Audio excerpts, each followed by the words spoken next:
Students, today we are going to start some theorems on this chapter, boundary value problem. To start with the theorem, first we understand what is inner product.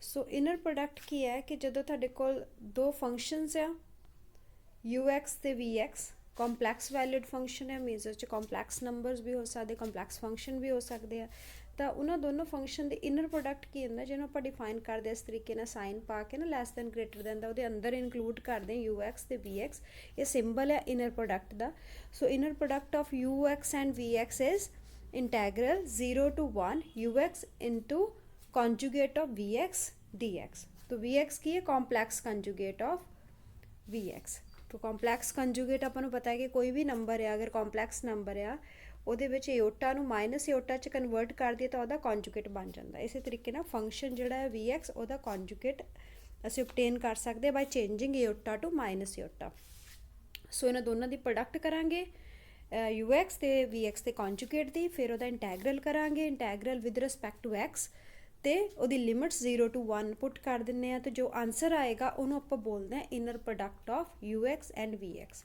ਹੁਣ ਇਹਦੇ ਕੁਝ ਇੱਕ important ਜਿਹੜੇ points ਆ ਪਹਿਲੀ ਚੀਜ਼ ਹੈ ਕਿ ਇਨਰ ਪ੍ਰੋਡਕਟ ਹਮੇਸ਼ਾ ਹੀ ਪੋਜ਼ਿਟਿਵ ਹੁੰਦੀ ਹੈ ਗ੍ਰੇਟਰ ਦੈਨ ਇਕੁਅਲ ਟੂ 0 ਹੁੰਦੀ ਹੈ ਠੀਕ ਹੈ ਦੂਸਰੀ ਚੀਜ਼ ਇਹ ਹੈ ਕਿ ਅਗਰ ਇਹ 0 ਆ ਜਾਵੇ ਅਗਰ ਇਨਰ ਪ੍ਰੋਡਕਟ 0 ਦੇ ਬਰਾਬਰ ਹੋਵੇ ਇਹਦਾ ਮਤਲਬ ਇਹ ਹੁੰਦਾ ਆ ਕਿ ਜਿਹੜਾ ਫੰਕਸ਼ਨਸ ਆ ਉਹ ਔਰਥੋਗਨਲ ਆਉਂਦੇ ਆ ਜਿਹਨੂੰ ਆਪਾਂ ux is equal to 0 the condition ਹੈ ਕਿ ਅਗਰ ਦੋਨਾਂ ਦੀ ਪ੍ਰੋਡਕਟ ਇਨਰ ਪ੍ਰੋਡਕਟ 0 ਆ ਰਹੀ ਹੈ means one of the function must be 0 and that is known as orthogonal functions ਤੀਸਰੀ ਚੀਜ਼ ਹੈ ਕਿ ਅਗਰ ਅਸੀਂ ਇਹਦਾ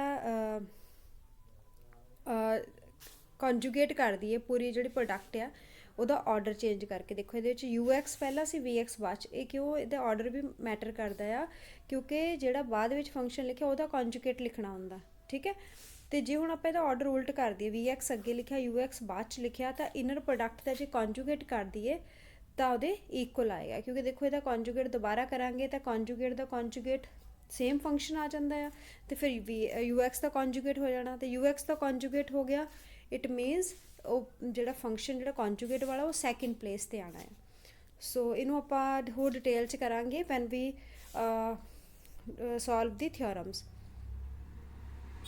Now the first theorem that we are going to do is Lagrange's identity. Its name is Lagrange's identity. ਇਹ ਕੀ ਹੈ ਕਿ ਸਾਡੇ ਕੋਲ ਦੋ ਫੰਕਸ਼ਨ ਆ ux and vx.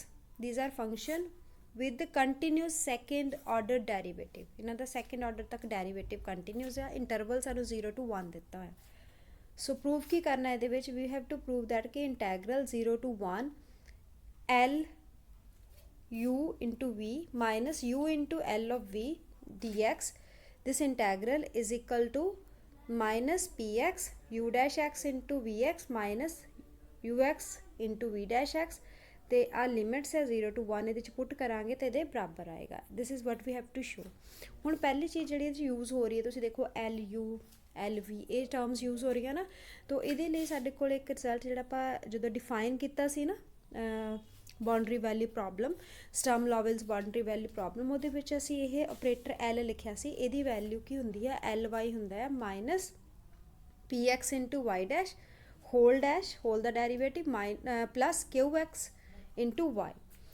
ਸੋ ਹੁਣ ਇਹ ਤਾਂ ਐਲ ਵਾਈ ਦੀ ਵੈਲਿਊ ਜੇ ਸਾਡੇ ਕੋਲ ਕੁਐਸਚਨ ਦੇ ਵਿੱਚ ਹੈਗਾ ਯੂ ਤੇ ਵੀ ਤੇ ਇਹਦਾ ਮਤਲਬ ਵਾਈ ਨੂੰ ਆਪਾਂ ਯੂ 'ਚ ਤੇ ਵਾਈ ਨੂੰ ਵੀ 'ਚ ਕਨਵਰਟ ਕਰਕੇ ਇਹ ਲਿਖਣਾ ਹੈ ਤਾਂ ਐਲ ਯੂ ਕੀ ਆਏਗਾ ਜਦੋਂ ਅਸੀਂ ਵਾਈ ਦੀ ਜਗ੍ਹਾ ਤੇ ਯੂ ਕਰ ਦਾਂਗੇ ਇਸ ਫੰਕਸ਼ਨ ਦੇ ਵਿੱਚ ਤਾਂ ਇਹਦੇ ਵਿੱਚ ਵਾਈ ਡੈਸ਼ ਇੱਥੇ ਆਉਂਦਾ ਜਾਂ ਵਾਈ ਆਉਂਦਾ ਉਹਦੀ ਜਗ੍ਹਾ ਤੇ ਯੂ ਡੈਸ਼ ਤੇ ਯੂ ਲਿਖ ਦਿੱਤਾ ਠੀਕ ਹੈ ਤੇ ਨਾਲ ਕਿਉਂਕਿ ਆਹ ਪੂਰੀ ਟਰਮ ਇਸ ਲਈ ਲਿਖੀ ਕਿਉਂਕਿ ਆਪਾਂ ਇੰਟੈਗਰਲ ਸੋਲਵ ਕਰਨਾ ਪਹਿਲਾਂ ਇੰਨਾ ਕਰ ਰਹੇ ਹਾਂ ਫਿਰ ਉਸ ਤੋਂ ਬਾਅਦ ਇਹਦਾ ਜਿਹੜਾ ਹੈ ਉਹ ਸਿਮਿਲਰਲੀ ਲਿਖ ਲਾਂਗੇ ਤਾਂ ਇੰਟੈਗਰਲ ਐਲ ਯੂ ਇੰਟੂ ਵੀ ਤਾਂ ਐਲ ਯੂ ਮਤਲਬ ਇਹਦੇ ਵਿੱਚ ਯੂ ਪੁੱਟ ਕਰ ਦਿੱਤਾ ਵਾਈ ਦੀ ਜਗ੍ਹਾ ਤੇ ਯੂ ਆ ਗਿਆ ਤੇ ਬਣ ਗਿਆ p x u dash whole dash plus q x into u y ਦੀ ਜਗ੍ਹਾ ਤੇ ਯੂ ਆ ਗਿਆ ਇਹ ਪੂਰੀ ਵੈਲਿਊ ਹੋ ਗਈ ਐਲ ਯੂ ਦੀ ਤੇ ਨਾਲ ਆ ਵੀ ਜਿਹੜਾ ਆ ਐਕਸ ਦੇ ਨਾਲ ਡੀ ਐਕਸ ਦੇ ਨਾਲ v d x as it is ਆ ਗਿਆ ਹੁਣ ਇਹਦੇ ਵਿੱਚ ਆਪਾਂ ਕੀ ਕਰਨਾ ਆ ਕਿ ਇਹਨੂੰ ਓਪਨ ਕਰ ਲਿਆ ਜਿਹੜਾ ਵੀ ਡੀ ਐਕਸ ਹੈ ਨਾ ਇਹਨੂੰ ਦੋਨੋਂ ਬ੍ਰੈਕਟ ਦੇ ਵਿੱਚ ਦੋਨੋਂ ਟਰਮਸ ਨਾਲ ਮਲਟੀਪਲਾਈ ਕਰ ਦਿੱਤਾ ਉਹਨੂੰ ਮਲਟੀਪਲਾਈ ਦੇ ਨਾਲ ਦੋ ਡਿਫਰੈਂਟ ਇੰਟੈਗਰਲ ਬਣ ਗਏ 0 to 1 0 to 1 ਤੇ ਜਿਹੜਾ ਪਹਿਲਾ ਇੰਟੈਗਰਲ ਹੈ ਉਹਦੇ ਵਿੱਚ ਅਸੀਂ v ਨੂੰ ਫਸਟ ਫੰਕਸ਼ਨ ਤੇ ਜਿਹੜੀ ਪੂਰੀ ਆ ਵੈਲਿਊ ਹੈ px into u dash into whole dash, ਇਹਨੂੰ ਆਪਾਂ ਸੈਕਿੰਡ ਫੰਕਸ਼ਨ ਲੈ ਲਿਆ। ਇੱਥੇ ਆਪਾਂ ਲਗਾਉਣਾ by parts rule of integration, ਤੇ ਬਾਈ ਪਾਰਟਸ ਰੂਲ ਦੇ ਮੁਤਾਬਿਕ ਜਿਹੜਾ ਆਪਾਂ ਫਸਟ ਫੰਕਸ਼ਨ ਹੁੰਦਾ ਉਹਨੂੰ ਐਜ਼ ਇਟ ਇਜ਼ ਰੱਖਦੇ, ਇੱਥੇ ਵੀ ਐਜ਼ ਇਟ ਇਜ਼ ਲਿਖ ਲਿਆ, ਤੇ ਸੈਕਿੰਡ ਦਾ ਇੰਟੈਗਰਲ। ਹੁਣ ਇਹ ਜਿਹੜਾ ਫੰਕਸ਼ਨ ਆ px into u dash whole dash, ਮਤਲਬ ਉਹਦਾ ਹੋਲ ਦਾ ਡੈਰੀਵੇਟਿਵ ਹੈ। ਜਦੋਂ ਇੰਟੈਗਰਲ ਕਰਾਂਗੇ ਤਾਂ ਡੈਰੀਵੇਟਿਵ ਜਿਹੜਾ ਹੋਲ ਦਾ ਆ ਉਹ ਖਤਮ ਹੋ ਜਾਏਗਾ ਤੇ ਇਕੱਲਾ ਰਹਿ ਜਾਏਗਾ px ਇੰਟੂ ਯੂ ਡੈਸ਼। ਤੇ ਇਹਦੀ ਇੰਟੈਗਰਲ ਦੀ ਲਿਮਿਟ ਹੈ 0 to 1, ਉਹ 0 to 1 ਲਗਾਤੀਆਂ। ਫਿਰ ਆਪਾਂ ਜਿਹੜਾ ਇੰਟੀਗ੍ਰੇਸ਼ਨ ਬਾਈ ਪਾਰਟਸ ਉਹਦੇ 'ਚ ਕਰਦੇ ਹੁੰਦੇ ਮਾਈਨਸ ਸਾਈਨ ਲਗਾਇਆ, ਇੰਟੈਗਰਲ ਲਗਾਇਆ, ਤੇ ਫਸਟ ਫੰਕਸ਼ਨ ਦਾ ਡੈਰੀਵੇਟਿਵ, ਹੁਣ ਜਿਹੜਾ ਫਸਟ ਫੰਕਸ਼ਨ ਸੀਗਾ v ਦਾ ਡੈਰੀਵੇਟਿਵ ਆ ਗਿਆ v ਡੈਸ਼, ਤੇ integral of the second function into dx। ਤੋਂ ਇਹਦੀ ਇੰਟੀਗ੍ਰੇਸ਼ਨ ਬਾਈ ਪਾਰਟਸ ਕਰ ਲਈ, ਦੋ ਇੰਟੈਗਰਲ ਆ ਗਏ, ਪਹਿਲੇ ਦੋ, ਤੇ ਜਿਹੜਾ ਤੀਸਰਾ ਸੀਗਾ ਉਹ ਐਜ਼ ਇਟ ਇਜ਼ ਲਿਖ ਲਿਆ। ਹੁਣ ਇਹਨੂੰ ਆਪਾਂ ਨੰਬਰ 1 ਨਾਮ ਦਿੱਤਾ, ਕਿਉਂਕਿ ਇਸੇ ਤਰੀਕੇ ਨਾਲ ਅਸੀਂ ਅਗਰ u ਨੂੰ v ਨਾਲ ਰਿਪਲੇਸ ਕਰ ਦਈਏ ਤਾਂ integral 0 to 1 lv into u dx the value we same ਆ ਜਾਏਗੀ ਨਾ, ਜਿੱਦਾਂ ਇੰਟੈਗਰਲ ਕੀਤਾ u ਦੀ ਜਗ੍ਹਾ ਤੇ v ਕਰ ਦੇਣਾ, v ਦੀ ਜਗ੍ਹਾ ਤੇ u ਕਰਕੇ ਸਾਡੇ ਕੋਲ ਇਹ ਟਰਮ ਆ ਨੰਬਰ 1 ਤੋਂ ਨੰਬਰ 2 ਆਪਾਂ ਡਾਇਰੈਕਟਲੀ ਲਿਖ ਲਿਆ ਬਾਈ ਇੰਟਰਚੇਂਜਿੰਗ u ਐਂਡ v। ਹੁਣ ਆਪਾਂ ਨੂੰ ਚਾਹੀਦਾ ਕੀ ਆ, ਸਾਨੂੰ ਇੰਟੈਗਰਲ ਚਾਹੀਦਾ, ਇਹ ਆਏਗਾ ਜਦੋਂ ਆਪਾਂ ਦੋਨੋਂ ਨੂੰ ਸਬਟਰੈਕਟ ਕਰਾਂਗੇ। ਤਾਂ ਦੋਨੋਂ ਟਰਮਸ ਨੂੰ ਜਦੋਂ ਸਬਟਰੈਕਟ ਕਰਨਾ ਆ ਤਾਂ ਇਹ ਜਿਹੜੀ ਇਹਨਾਂ ਦੀ ਨੰਬਰ 1 ਨੰਬਰ 2 ਇਹਨਾਂ ਨੂੰ ਸਬਟਰੈਕਟ ਕਰਾਂਗੇ ਤਾਂ ਤੁਸੀਂ ਦੇਖੋ ਕਿ ਆਹ ਵਾਲਾ ਇੰਟੈਗਰਲ ਤੇ ਆਹ ਵਾਲਾ ਇੰਟੈਗਰਲ ਦੋਨੋਂ ਸੇਮ ਆ। ਸੀ ਦੀਸ ਟੂ ਥਿੰਗਸ, ਆ ਦੋਨੋਂ ਸੇਮ ਆ, qx uv dx, qx uv dx। ਤਾਂ ਜਦੋਂ ਆਪਾਂ ਨੂੰ ਸਬਟਰੈਕਟ ਕਰਨਾ ਇਹ ਕੈਂਸਲ ਹੋ ਗਏ। ਉਸ ਤੋਂ ਇਲਾਵਾ ਸਾਡੇ ਕੋਲ ਜਿਹੜੀ ਸੇਮ ਚੀਜ਼ ਹੈ ਉਹ ਹੈ ਜਦੋਂ ਆਪਾਂ ਇਹਦੇ ਵਿੱਚ ਆਹ ਵਾਲੀ ਟਰਮ ਜਿਹੜੀ ਹੈ ਇਹਦੇ 'ਚ ਆਪਾਂ ਦੇਖੀਏ 0 to 1, 0 to 1 ਦੋਨਾਂ 'ਚ ਆ, px ਆ px ਦੋਨਾਂ 'ਚ ਆ, u dash v dash v dash. ਤੋਂ ਆਹ ਦੋਨੋਂ ਇੰਟੈਗਰਲ ਵੀ ਸੇਮ ਆ, ਜਦੋਂ ਇਹਨਾਂ ਨੂੰ ਸਬਟਰੈਕਟ ਕਰਨਾ ਇਹ ਵੀ ਕੈਂਸਲ ਹੋ ਗਏ। ਤਾਂ ਸਾਡੇ ਕੋਲ ਆਹੀ ਦੋ ਬਚੇ ਆ, ਔਰ ਇਹਨਾਂ ਨੂੰ ਆਪਾਂ ਇਕੱਠੇ ਲਿਖ ਲੈਣਾ ਕਿਉਂਕਿ ਦੋਨਾਂ ਵਿੱਚ px ਆਉਂਦਾ, ਤਾਂ px ਆਪਾਂ ਕਾਮਨ ਲੈ ਕੇ ਅੰਦਰ u ਡੈਸ਼ ਇੰਟੂ v ਤੇ ਮਾਈਨਸ, ਇੱਥੇ ਮਾਈਨਸ ਹਾਂਜੀ ਇੱਥੇ ਮਾਈਨਸ ਸਾਈਨ ਆਏਗਾ ਬਿਕੋਜ਼ ਜਦੋਂ ਆਪਾਂ ਸਬਟਰੈਕਟ ਕਰਨਾ ਮਾਈਨਸ ਤਾਂ ਬਾਹਰ ਕਾਮਨ ਹੀ ਆ, ਠੀਕ ਹੈ। ਜਦੋਂ ਸਬਟਰੈਕਟ ਦਾ ਇੱਕ ਮਾਈਨਸ ਸਾਈਨ ਇੱਥੇ ਆਣਾ ਤਾਂ here it will be minus sign. So ਇਸ ਤਰੀਕੇ ਨਾਲ ਆ ਦੇਖ ਇੱਥੇ ਮਾਈਨਸ ਹੈ। ਸੋ ਇਹ ਸਾਡਾ ਆ ਗਿਆ ਜਿਹੜਾ ਫਸਟ ਪਾਰਟ ਲੈਗਰੈਂਜਸ ਆਇਡੈਂਟੀਟੀ ਪ੍ਰੂਵ ਹੋ ਗਈ। ਇਹੀ ਆਪਾਂ ਪ੍ਰੂਵ ਕਰਨਾ ਸੀ। ਦੇਖੋ ਆਹ ਵਾਲੀ ਚੀਜ਼ ਆ ਗਈ ਨਾ ਸਾਡੇ ਕੋਲ, ਇੱਥੇ ਮੈਂ ਇਕੱਲਾ u ਵੀ ਯੂਜ਼ ਕੀਤਾ ਜਸਟ ਆ ਲਿਖਣ ਦੇ ਲਈ, ਅਦਰਵਾਈਜ਼ u ਦਾ ਮਤਲਬ ਹੈਗਾ ux, u is a function of x, ਤਾਂ ਇੱਥੇ ਆਪਾਂ x ਲਿਖ ਕੇ ਕੰਪਲੀਟ ਕਰ ਦੇਣਾ।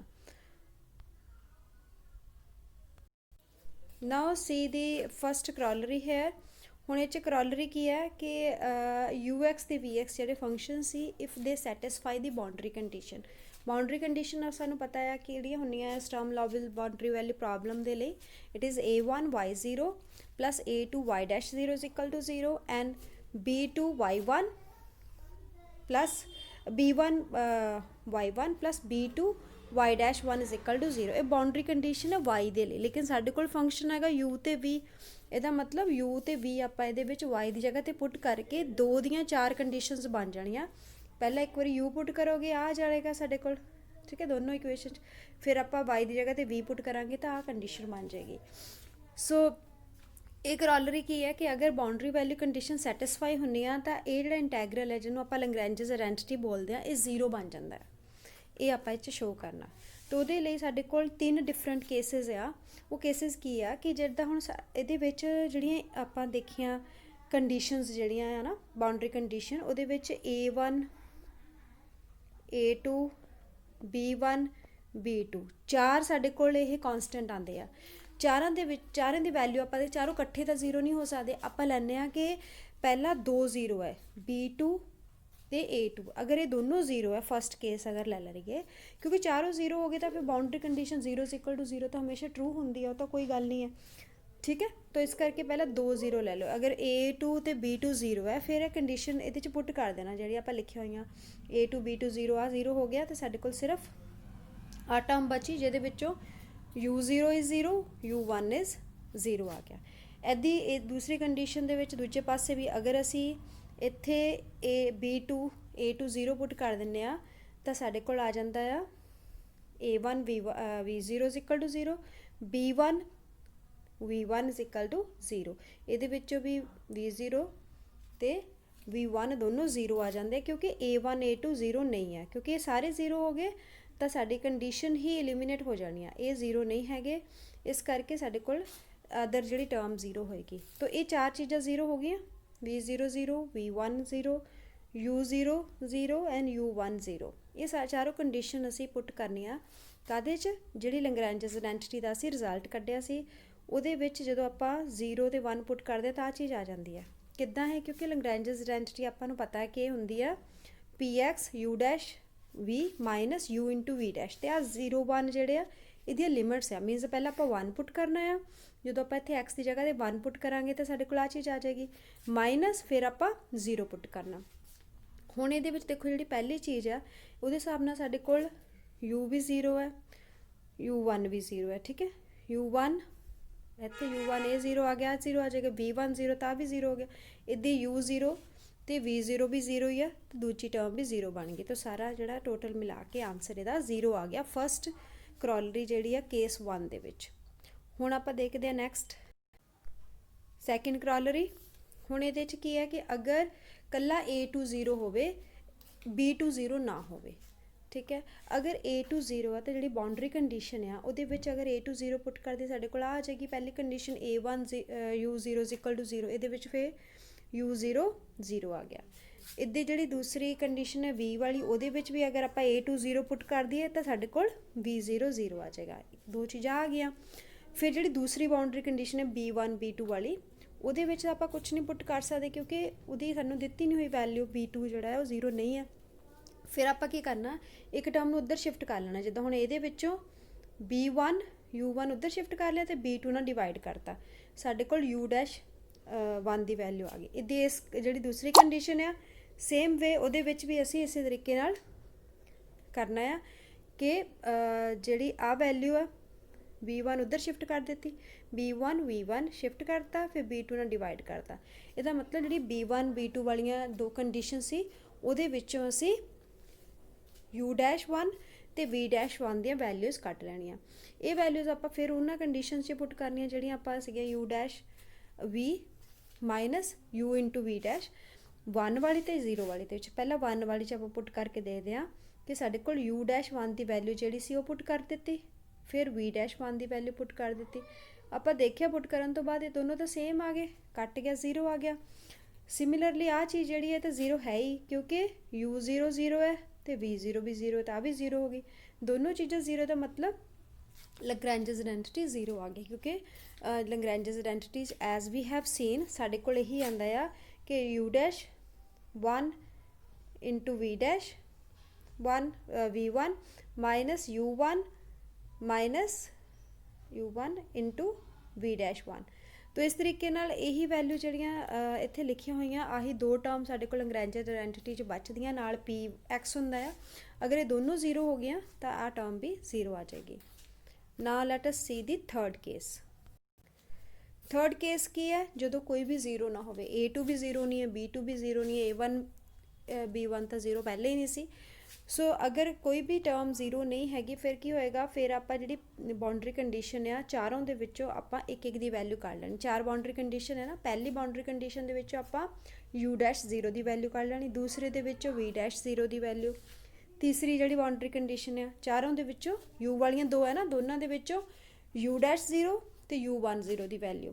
ਜਿਹੜੀ v ਵਾਲੀਆਂ ਦੋ ਕੰਡੀਸ਼ਨ ਆ ਇੱਕ ਦੇ ਵਿੱਚੋਂ v dash 0 ਦੀ ਵੈਲਿਊ, ਦੂਸਰੇ ਦੇ ਵਿੱਚੋਂ v dash 1 ਦੀ ਵੈਲਿਊ। ਚਾਰੋਂ ਵੈਲਿਊਜ਼ ਆਪਾਂ ਪੁੱਟ ਕਰ 'ਚ ਕਰਨੀਆਂ, ਆਹੀ ਜਿਹੜੀ ਆਪਣੇ ਕੋਲ ਲੈਂਗਰੈਂਜਸ ਆਇਡੈਂਟਿਟੀ ਦਾ ਆਨਸਰ ਆਉਂਦਾ ਸੀਗਾ।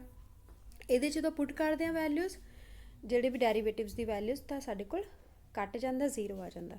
ਤਾਂ in that case also third case ਦੇ ਵਿੱਚ ਵੀ 0 ਹੀ ਆਇਆ। ਇਹਦਾ ਮਤਲਬ ਲੈਂਗਰੈਂਜਸ ਆਇਡੈਂਟਿਟੀ 0 ਹੁੰਦੀ ਆ ਅਗਰ ux ਅਤੇ vx ਬਾਉਂਡਰੀ ਵੈਲਿਊ ਜਿਹੜੀਆਂ ਬਾਉਂਡਰੀ ਕੰਡੀਸ਼ਨਸ ਆ ਉਹਨਾਂ ਨੂੰ ਸੈਟਿਸਫਾਈ ਕਰੇ। ਉਸ ਤੋਂ ਬਾਅਦ ਇੱਕ ਹੋਰ ਕਰੋਲਰੀ ਸੀ ਇਹਦੀ ਇਨਰ ਪ੍ਰੋਡਕਟ ਨਾਲ ਰਿਲੇਟਡ। ਇਨਰ ਪ੍ਰੋਡਕਟ ਮੈਂ ਤੁਹਾਨੂੰ ਜਿੱਦਾਂ ਦੱਸਿਆ ਕਿ ux ਅਤੇ vx ਦੀ ਕੀ ਹੁੰਦੀ ਹੈ, integral 0 to 1 ux into vx ਦਾ ਕੌਨਜੂਗੇਟ। ਅਗਰ ਰੀਅਲ ਹੈ ਫੰਕਸ਼ਨ ਫਿਰ ਕੌਨਜੂਗੇਟ ਤਾਂ ਇਟ ਸੈਲਫ ਦੇ ਇਕੁਅਲ ਹੀ ਹੁੰਦਾ ਆ, ਤਾਂ ux ਇੰਟੂ vx ਹੀ ਆ ਜਾਏਗਾ। ਅਤੇ ਹੁਣ ਆਪਾਂ ਜਿਹੜੀ ਕਰੋਲਰੀ ਉਹ ਇਹ ਹੈ ਕਿ l of u, v is equal to u into L of V ਆ ਇਕੁਅਲ ਪ੍ਰੂਵ ਕਰਨਾ ਕਿ ਜੇ ਆਪਾਂ ਇੰਟਰਚੇਂਜ ਕਰ ਦਿੰਦੇ ਹਾਂ U ਅਤੇ V ਨੂੰ ਤਾਂ ਵੈਲਿਊ ਜਿਹੜੀ ਸੇਮ ਰਹਿੰਦੀ ਆ। ਸੋ ਆਪਾਂ ਨੂੰ ਇਹ ਪਤਾ ਕਿ ਲੈਗਰੈਂਜਸ ਆਇਡੈਂਟਿਟੀ ਦੇ accordingly integral 0 to 1 LUV minus LVU DX is 0। ਹੁਣ 0 ਅਤੇ ਇੱਕ ਟਰਮ ਆਪਾਂ ਉੱਧਰ ਸ਼ਿਫਟ ਕਰ ਦੇਣੀ ਆ, ਠੀਕ ਹੈ। ਹੁਣ ਜਦੋਂ ਸ਼ਿਫਟ ਕਰ ਦਿੱਤਾ ਦੂਜੇ ਪਾਸੇ ਤਾਂ ਯੂ ਕੈਨ ਸੀ ਕਿ ਦੋਨੋਂ ਇੰਟੈਗਰਲ ਸੇਮ ਆ ਰਿਹਾ। ਜਿਹੜਾ ਪਹਿਲਾ ਇੰਟੈਗਰਲ ਆ ਇਹ ਸਾਡੇ ਕੋਲ ਵੈਲਿਊ ਹੈਗੀ ਆ inner product of LU comma V ਦੀ, ਅਤੇ ਦੂਸਰਾ ਇੰਟੈਗਰਲ ਆ ਉਹ ਹੈਗੀ ਸਾਡੇ ਕੋਲ inner product U into LV। ਤੋ this is what we have to show. ਆ ਦੋਨੋਂ ਜਿਹੜੇ ਇੰਟੈਗਰਲ ਆ ਇਨਰ ਪ੍ਰੋਡਕਟ ਦੀ ਫਾਰਮ 'ਚ ਆਪਾਂ ਲਿਖ ਸਕਦੇ ਹਾਂ, ਕਿਉਂਕਿ ਇਹ ਦੋਨੋਂ ਰੀਅਲ ਆ, ਇਸ ਕਰਕੇ ਕੌਨਜੂਗੇਟ ਦਾ ਸਾਈਨ ਲਗਾਉਣ ਦੀ ਜ਼ਰੂਰਤ ਨਹੀਂ।